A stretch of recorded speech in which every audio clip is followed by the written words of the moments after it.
እሺ ተማሪዎች እንዴት ናችሁ? በዛሬው ቱቶሪያላችን ደግሞ የምናየው ስለ ራዲዬሽን ዲቴክተሮች ነው የምናየው ማለት ነው። እንዴት ነው ራዲዬሽን ዲቴክት ሊደረግ የሚችለው ወይንም እንዴት ነው አማውንቱ ሊለካ የሚችለው የሚለውን በዛሬው ክፍለ ጊዜያችን የምናይ ይሆናል። እና ራዲዬሽን ዲቴክተር ማለት በራሱ ምን ማለት ነው ብለን ስንጀምር is a device that measures the ionization of radiation ምን ያህል ነው አዮናይዝ የማድረግ አቅሙ የሚለውን ለምሳሌ በባለፈው ክፍለ ጊዜያችን አልፋ ራዲዬሽን ከሁሉም በላይ የበለጠ ራዲዬሽን እንዳለውና በጣም አዮናይዝ የማድረግ አቅሙ ከፍተኛ እንደሆነ አይተን ነበር። እና ግን ይሄንን እንዴት አድርገን ለክተን ያወቅነው የሚለውን ለማወቅ ሁለት አይነት ሜጀሮች አሉ አሁን በዚህ ሌቭል የምናያቸው።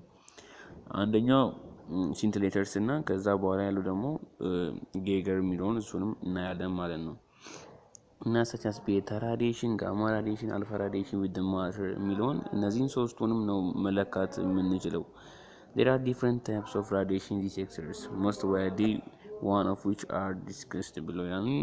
ብዙ አይነት እንትኖች አሉ ራዲዬሽን ዲቴክተሮች አሉ፣ ግን ከዛ ውስጥ ሁለት አይነት እዚህ የተጠቀሱ ዋይድሊ ደግሞ የምንጠቀማቸው አይነት አሉ። አንደኛው ጋር ስንመጣ ወደ ሲንትሌተርስ ጋር ስንመጣ ምን አይነት ነው የሚለውን ሐሳብ እዚህ ጋር እንጀምራለን ማለት ነው።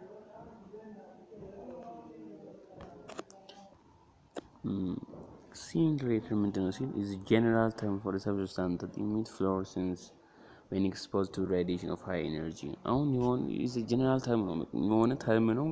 ምን ዲስክራይብ ያደርጋል ሲባል የሆነ ሰብስታንስ ለራዲዬሽን ሲጋለጥ የሆነ ነጸብራቅ ነገር ኢሚት ያደርጋል በሚለው ሐሳብ መሰረት በኬሚስትሪ ላይ እንደተማራችሁት የሆነ ኤሌመንት ወይንም አተም ፎቶን ወይንም ኤነርጂ አብዞርብ በሚያደርግበት ሰዓት ላይ ኤሌክትሮን ከስቴብል ስቴት ወደ ኤግዛይትድ ስቴት ወይንም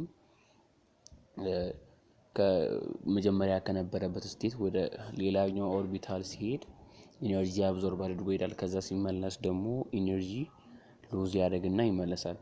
እና ኢነርጂ ሎዝ ሎዝ የሚያደርገው በላይት መልክ ነው። እና በዚህ ሐሳብ ተመስርተው ነው ሲንትሌተር የሰሩት ማለት ነው። እዚህ ጋር እንደዛ ነው የሚለው ሐሳቡ።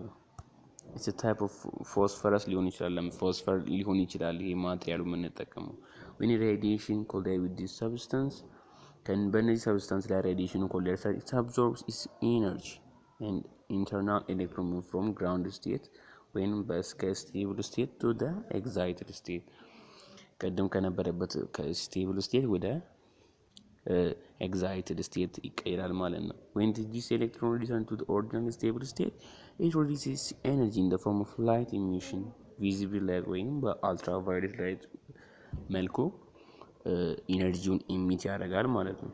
and this phenomenon called scintillation ተብሎ ይጠራል ማለት ነው።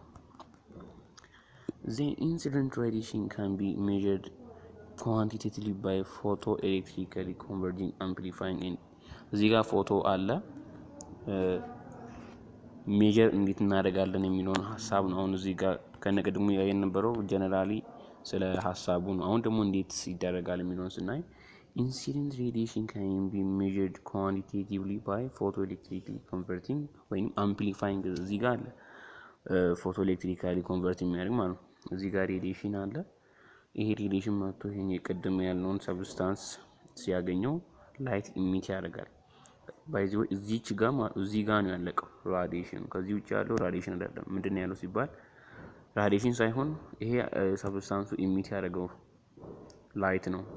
ኤሌክትሮኑ ወደ ላይ ወጥቶ ሲመለስ ያለቀቀው ላይት ነው። ይሄ ግን እዚህ ጋር ምንድነው ፎቶ መልቲፕሌክስ ቲዩብ ተጠቅመውታል። ምን ያደርጋል ካላችሁኝ እዚህ ጋር የወጣውን ላይት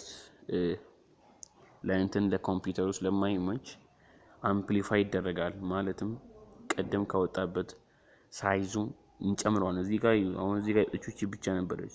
እዚህ ጋር ተባዛ፣ እዚህ ጋር ተባዛ፣ እዚህ ጋር በጣም ብዙ የሆነ ልክ እንደሆነ ሲግናል ሆነና ሜዠሪንግ ዲቫይስ ውስጥ ይገባል ማለት ነው። እዚህ ጋር ሐሳቡ እንደዛ ነው። ፎቶ መልቲፕሌክስ ቲዩብ በዛ ውስጥ ያልፍና አምፕሊፋይንግ the emitted fluorescence ይሄ የወጣውን ፍሎረሰንስ ወይንም ኤሌክትሮኑ የሆነ ስቴት ላይ ጃምፕ ተደርጎ የወጣው ላይት አምፕሊፋይ ተደርጎ ፒኤምቲ ወደ እንትኑ ይሄዳል ማለት ወደ ዲቴክተሩ ይሄዳል ማለት ነው። ሲንቲሌሽን ዲቴክተር ሪፕሬዘንት ቤስት ሚንስ ፎር ዲቴክቲንግ ጋማ ኦር ኤክስ ሬዲዬሽን። ይሄኛው ሞስትሊ የምንጠቀመው ለጋማ ወይም ለኤክስ ሬዲዬሽን ነው አብዛኛውን ጊዜ የምንጠቀመው ማለት ነው።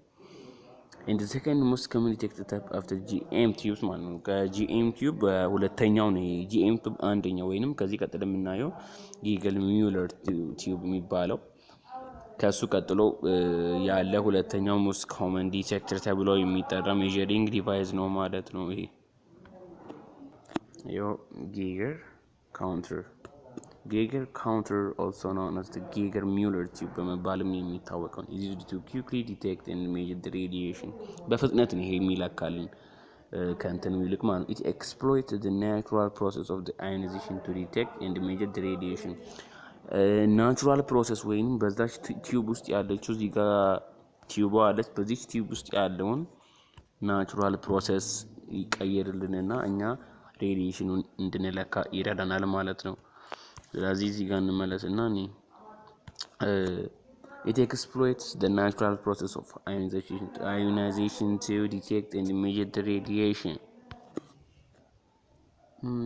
When exposed to radioactive radiation, the stable gas within the chamber ionizes. ይሄ ስቴብል እንትኖች ጋዞች ይኖራሉ ወይንም ኢነርት ጋዝ የሆኑት እነዚህ ኖብል ጋዞች ይኖራሉ እዛ ቲዩብ ውስጥ እና እነዚህ ምን ይሆናሉ መሰላችሁ? አዮናይዝ ይደረጋሉ። this generates an electric current that counter record over a period of በ60 ሰከንድ ወይም በአንድ ደቂቃ ውስጥ የሚለካ ከረንት ይፈጥርልናል ማለት ነው። በዚህ ወይ ነው ይሄ ጊገር-ሚውለር ቲዩብ የሚሰራው ማለት ነው። እሱን እዚህ ጋር በፎቶ ላሳያችሁ እና እንመለሳለን። እሺ ቲዩቧ እቺ ከሆነች ማለት ነው እዚህ ጋር ቲዩብ አለ ቀድሞ ያልናችሁ እዚህ ጋር ስቴብል የሆኑ ጋዞች አሉ ብላችሁ አስቡ። ኢነርት ጋዞች የሆኑ እኩል አማውንት ኦፍ ኤሌክትሮን እና ፕሮቶን ያላቸው ሰብስታንስ አሉ ብላችሁ አስቡ። እዚች ጋር ላይኒንጓ በኔጌቲቭ ቻርጅ የተሞላች ነች። እቺ ላይኒንጓ በኔጌቲቭ ቻርጅ እዚህ ጋር በኔጌቲቭ ቻርጅ እዚህ ጋር ደግሞ በፖዚቲቭ ቻርጅ የተሞሉ ናቸው ማለት ነው። ምንድነው ማለት ነው? እዚህ ጋር ሬዲዬሽን ሲገባ እነዚህ አተሞች አሉ። ከዚህ እንደገና ይሄ ራዲዬሽን ሲመጣባቸው ኤሌክትሮኖቹ ኢሚት ይሆናሉ። ምክንያቱም እንትኑ የሚያሟላ ሲሆን ፍሪኩዌንሲው ከሚፈልገው ማለትም የሆነ ኬሚስትሪ ላይ እንደተማራችሁት የምንፈልገው ኢኒሻል ኢነርጂው ኤሌክትሮኑን ኢሚት ለማድረግ እና ለመስጠት በቂ ከሆነ ይሄ ኤሌክትሮን ከአተም ውስጥ ይወጣና ወደ ሌላ ቦታ ይወጣል። ከአተሙ ወጥቶ ውጪ ይቀመጣል ማለት ነው። እና ይሄ ኤሌክትሮን የወጣው ምን ይሆናል መሰላችሁ? እዚህ ጋር ይመጣል። ፖዚቲቭ ቻርጁ እዚህ ጋር አትራክት ያደርገዋል እና ደግሞ የቀረው ምን አይነት የሚሆን ፖዚቲቭሊ ቻርጅ ነው። ይሄ አተሙ ፖዚቲቭሊ ቻርጅ ስለሚሆን ይሄኛው ወደ ኔጌቲቮቹ ወደ ላይኒንጎቹ ይሄዳሉ። ወደ ላይኒንጎቹ እንደዚህ ይሄዱና እዚህ ጋር ይጣበቃሉ ማለት ነው። ከዛ ደግሞ ኔጌቲቭሊ ቻርጅ ሊሆኑት ወይንም ኤሌክትሮኖቹ ኢሚት የተደረጉት መተው እዚህ ጋር ቲዩቡ ላይ ይጣበቃሉ። ከዛ በዚህ በኩል ወጥተው ይሄዱና ከረንት ይፈጥራሉ። በዛ ወይ መለካት እንችላለን ማለት ነው። ይሄ ሐሳቡ እንደዛ ነው ባጭሩ። ስለዚህ ቲዩቡ እንደምናየው የቀደሙና ይሄኛው እንደዚህ አይነት ነው ማለት ነው። ኢነርት ጋዝ ያለ ውስጥ እዚች ጋር ቀደም መሃል ላይ ያየናት ቲዩብ አለች። እዚህ ጋር ላይኒንጎቹ በፖዚቲቭሊ ቻርጅ በኔጌቲቭሊ ቻርጅ ኤሌክትሮኖች እንትን ይደረግና አንስቴብል ሲሆኑ ወደዚህ መጥተው እንደገና ስቴብል ይሆናሉ ማለት ነው። ያኛዎቹ ደግሞ በዚህ በኩል መጥተው በአምፒየር ይለካሉ ማለት ነው። ይሄ ነው ዋና ዛሬ ሐሳባችን እንዴት ይለካል የሚለውን ነበር ያየነው።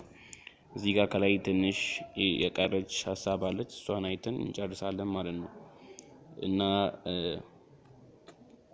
when ionization occurs and the current is produced, the speaker clicks and reading is given. ቅድም እንዳልኩት ማለት ነው ionization occur ሲያደርግ ከረንቱ ሄዶ አምፔሩን ክሊክ ያደርጋል። ከዛ ሪዲንጉ ይሰጠናል። ኦፍን ደግሞ ይሄ ሪዲንጉ የሚሰጠን በሚሊ ሲቨርትስ ነው።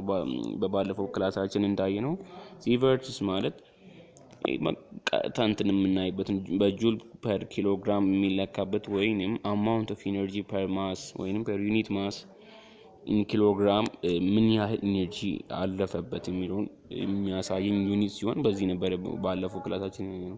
The central wire is in between gas filled tube at the high voltage is used to collect the ionization produced by incident radiation። ስለዚህ the central ዋየሩ አለች መሀል ላይ ቅድም እንዳልናት በፖዚቲቭሊ ቻርጅድ የሆነች ፓርቲክል ዋይሯ ሚድል ላይ ትኖራለች ማለት ነው። እንደ ጋዝ ፊልድ ቲዩብ አት ሃይ ቮልቴጅ ያስፈልጋታል ጋዟ ማለት ቅድም ይሄ የሚደረገው ይሄኛው ራዲዬሽኑ በሃይ ቮልቴጅ ኮሌክት ይደረጋል። ምኑ አዮናይዜሽኑ የወጣበት ማለት ነው። በኢንሲደንት ራዲዬሽን ፕሮዲዩስድ የሆነው ምን ይደረጋል? ኮሌክት ይደረጋል ማለት ነው። በቮልቴጁ እዛ ጋር የተጠቀምናት እዚህ ጋር ቮልት ሜትሮች አሉ፣ ቮልቴጅ አለ እዚህ ጋር በዚህ ነው ማለት ነው እንትናችን ኮሌክት የሚደረገው። አዮናይዜሽኑ ከዚህ የወጣበትን ኤሌክትሮን ወይንም የትኛውም ነገር ይሁን በዚህ በኩል መቶ ከረንት እንዲለካልን በዚህ አዮናይዜሽን ዲፍረንስ ወይንም በዚህ ጋር ፖዚቲቭ ከሆነ በዚህ ጋር ኔጌቲቭ ይሆናል። ስለዚህ በዚህ በኩል ዲፍረንስ ስለሚኖር በዚህ በሃይ ቮልቴጅ ተቀብሎት በአምፔር ይለካልናል ማለት ነው። ስለዚህ ዛሬው ትምህርታችን እዚህ ጋር ያበቃል። በቀጣዩ ደግሞ ሞስት ዋናው ትምህርታችን የሚሆነው ሃፍ ላይፍ ነው። ሃፍ ላይፍን በቀጣዩ ክላሳችን እናያለን ማለት ነው።